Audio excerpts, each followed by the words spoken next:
Welcome to IMRAN STAR video, or as we call it, ISVi, the collaborative lens on Vancouver, unfiltered, unscripted, and powered by community.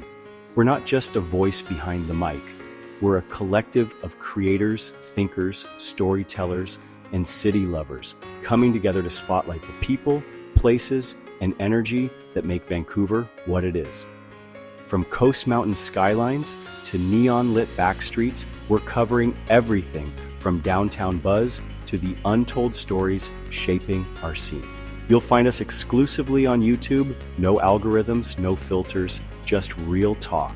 For behind-the-scenes, updates, and chaotic brilliance in real time, follow us on TikTok and Instagram. So hit subscribe, drop a comment, and help us grow. From 100 to 10,000 and beyond, because this isn't just our platform, it's yours too. Turn it up, get into it. Let's talk Vancouver. This is ISVi. If you've ever eaten your feelings, your hangover, or your way through a 3 a.m. identity crisis, congrats. You're emotionally and spiritually ready for Vancouver's Asian food scene. This city isn't just a foodie paradise. It's a full-blown Pan-Asian buffet of culture, chaos, and carbs served hot, spicy, and occasionally on a skewer the length of your forearm. Here, food isn't just food. It's therapy, flex, family reunion, and late-night existential coping mechanism all wrapped into one. And the best part? You don't need a plane ticket to eat your way from Tokyo to Taipei to Tandoor Town. You just need a compass card, a pair of stretchy pants, and a stomach that can handle spice levels labeled, "Are you okay?" Vancouver's Asian food scene, it's different. Literally. We're talking about neighborhoods where you can hit 3 countries' cuisines before the next red light. It's where every hole-in-the-wall noodle shop has a cult following, every night market is a sensory rave, and every third person in line is holding bubble tea like it's a life extension serum, because honestly, it kind of is. And don't come at us with the, "but what about Toronto?" energy. Sure, T-Dot has a rep, but Vancouver's got that coastal umami vibe. Our seafood's fresher, our ramen's steamier, and our sushi rolls are so good they've made grown men cry mid-bite like a Studio Ghibli character processing grief. Also, we've got Richmond Night, aka EKE2K, the Disneyland of authentic Asian eats. And yes, we're claiming that confidently. Whether you're a born and raised local, a first-time visitor, or a self-proclaimed foodie whose camera eats first, this guide is for you. We're diving into noodle shops that slap harder than your immigrant aunt, bubble tea joints with more customization than a character creator, and night markets that make your senses feel like they just did a line of SG.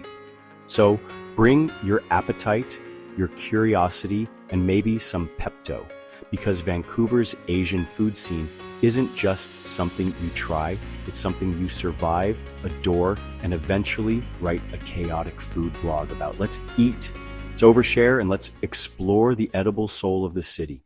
Before you were out here Instagramming your pork belly bao like it's haute couture, there was a history, a deeply rich, occasionally spicy, and often underappreciated one.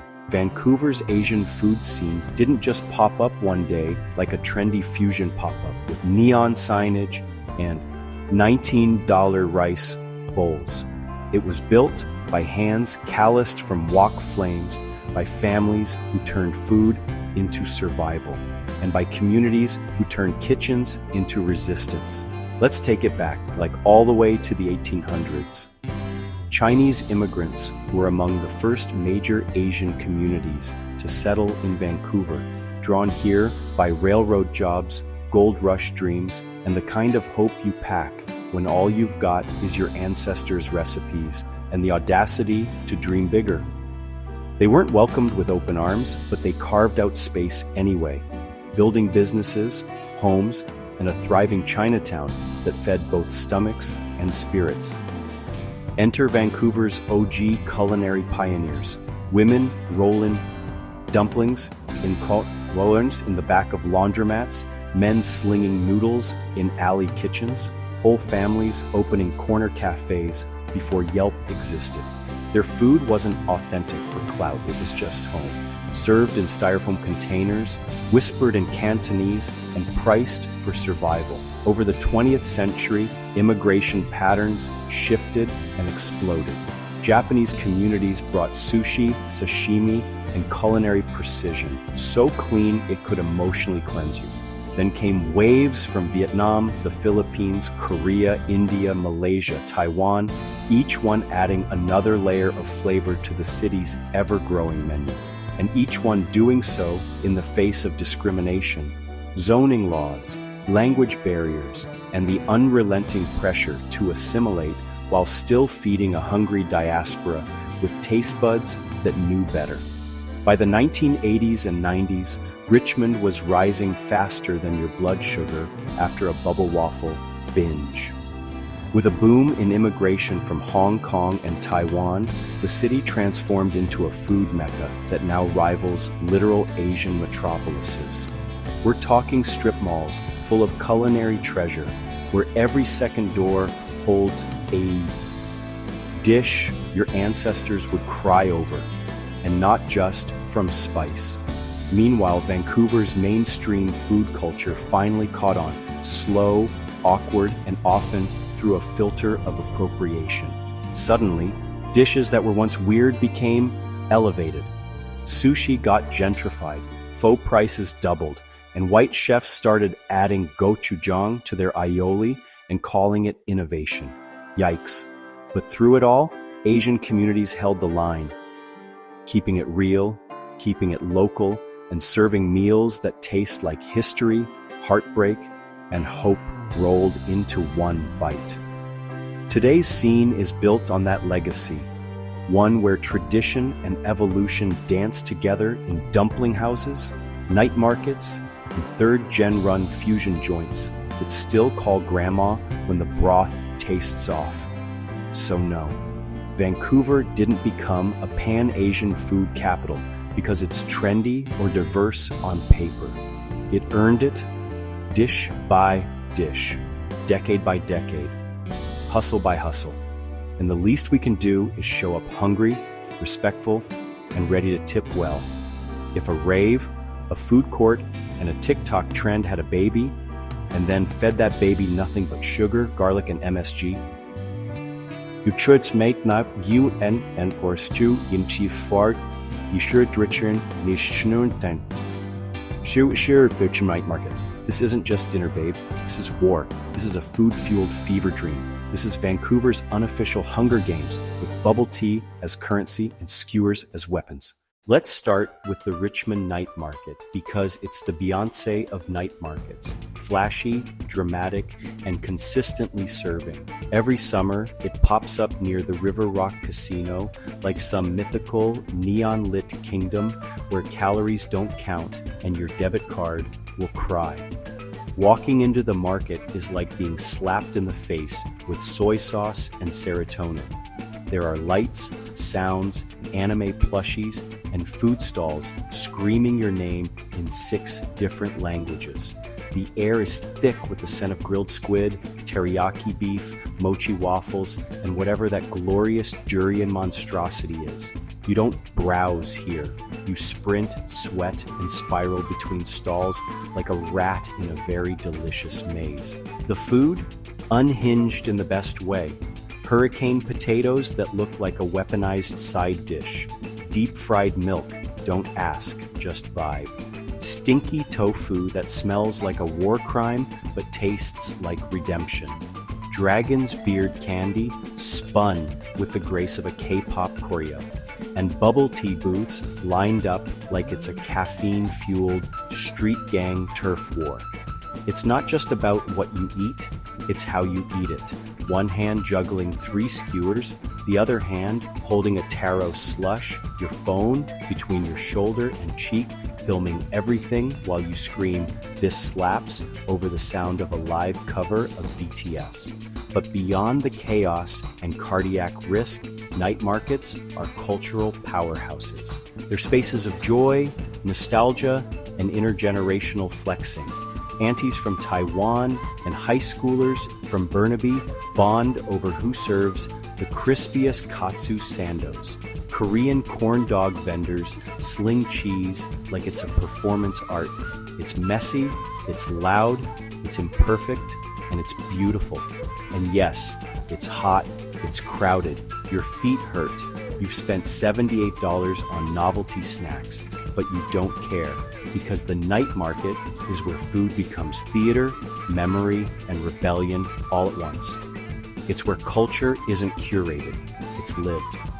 Pro tip, bring cash, bring friends, and bring emotional support and tacids. The chaos is worth it.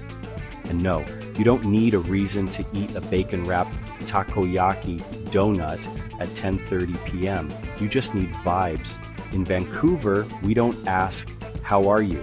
We ask pho or ramen. Because here, noodles aren't just lunch. They're a way of life, a love language, and sometimes the only thing holding your personality together during exam season. Let's get this straight. This city is absolutely unhinged about noodles. We slurp them, rank them, and will passionately argue about broth clarity like we're defending a dissertation. We have loyalty to our go-to shops that borders on cult behavior.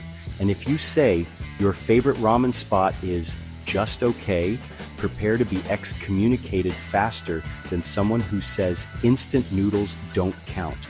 First up, Chinese hand-pulled noodles, made with the kind of wrist strength that could humble a CrossFit bro. These noodles slap, sometimes literally, as they get whipped against the counter mid-pull. Whether it's Lanzhou beef noodle soup in Richmond or Sichuan spicy Dan noodles that taste like a delicious punch to the face. They're chewy, they're bold, and they demand respect. Next, ramen, the holy grail of sad day recovery meals. Vancouver's ramen game is elite, from the thick, creamy tonkotsu broths that could legally replace therapy to lighter shio styles that whisper, you're trying to be healthy, but you're still fun. Kintaro, Marutama, Ramen Danbo, and the secret shop that only has 8 seats and 5 menu items, all fighting for your affection like anime protagonists in a love triangle. And then there's pho. This isn't just soup, it's a spiritual reset, a hot, herby slap in the face when the world is too much. Vancouver's Vietnamese community has blessed us with pho that's rich, restorative, and smells like your problems leaving your body. Laksa, Singaporean Malaysian coconut curry heaven. Boat noodles, spicy Thai chaos in a bowl. Japchae, Korean glass noodles, so silky they deserve their own skincare line. Udon, for when you want to choose something that feels like it's hugging your soul, and yes, we all have a drunk at 2 a.m. noodle place, and we would physically fight for it in the parking lot. That's part of the culture. What makes Vancouver's noodle scene unmatched is not just the range, but the dedication. The tiny shops with steaming windows and aunties who've been perfecting one recipe for decades. The second-gen chefs remixing old-school bowls with new-school chaos.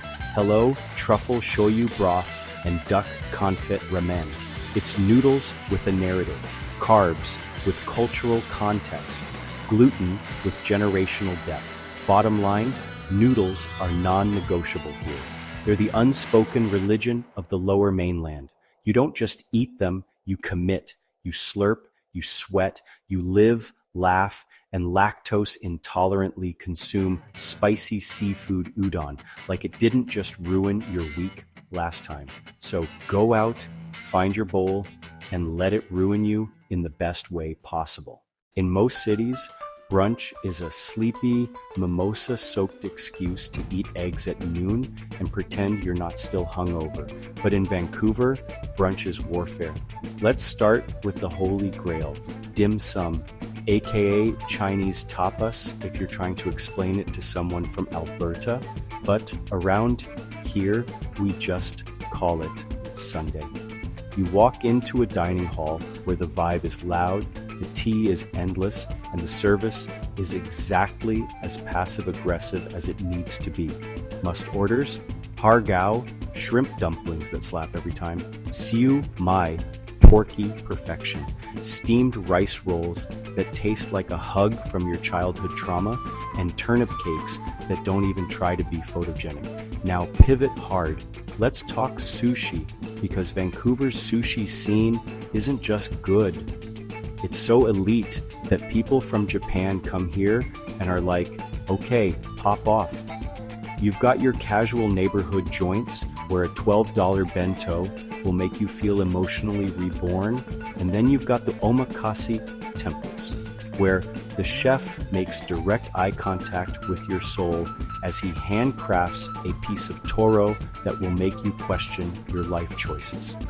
But wait, what if you're brunch core, but also deeply Asian coded? Enter Fusion Brunch. That magical space where kimchi benedicts, miso hash, Thai iced coffee pancakes, and pandan waffles exist. Places like Torafuku, Heritage Asian Eatery, and Hello Nori are throwing down hard, remixing tradition with West Coast flair, and daring you to eat something you can't pronounce without full confidence. And yes, there's beef, not just on the plate, but spiritually. Is dim sum brunch? Yes. Can sushi be a breakfast food? In Vancouver, everything is breakfast if you believe in yourself. Does anyone need a $9 matcha croissant? Emotionally, yes. This city doesn't just blur the line between brunch and lunch, it body checks that line into the nearest boba shop. Let's get something out of the way. If you live in Vancouver and haven't spent at least $8.75 on a bubble tea you ordered in a panic and pretended to enjoy, you're not living. You're just occupying space. Whether it's Coco, Yifang, The Alley, Xing Fu Tang, or some one-off neon-drenched hole in the wall that just opened on Kingsway last week, everyone has a boba shop they die for. But bubble tea is just the beginning of Vancouver's dessert domination. Let's talk Asian bakeries, aka the warm, flour-dusted havens where pastries are soft, service is efficient, and prices somehow haven't been touched by inflation yet. Craving something cold and chaotic? Say less. Vancouver's got Korean bingsu, shaved ice stacked higher than your student loan stress, topped with everything from condensed milk to Oreo crumble and literal gold flakes. Filipino Halo Halo, a beautiful, messy masterpiece of oob, flan, coconut jelly, and crushed ice that tastes like summer and emotional chaos. Taiwanese shaved ice, less ice cream and more mountain of snow you eat with a tiny spoon while crying tears of joy. And don't sleep on mochi donuts, Japanese souffle pancakes that jiggle like your post-brunch belly, and taiyaki, the fish-shaped waffle stuffed with red bean, custard, or literal Nutella, because why not disrespect moderation entirely? What ties all of this together is that Asian desserts in Vancouver don't follow Western rules. They're less sugar bomb, more vibe, more texture, more balance, more is this sweet or savory or spiritual. It's about nuance, experience, the drama of a milk tea order with 15 variables and a 45-minute line at 10 p.m. on a Tuesday.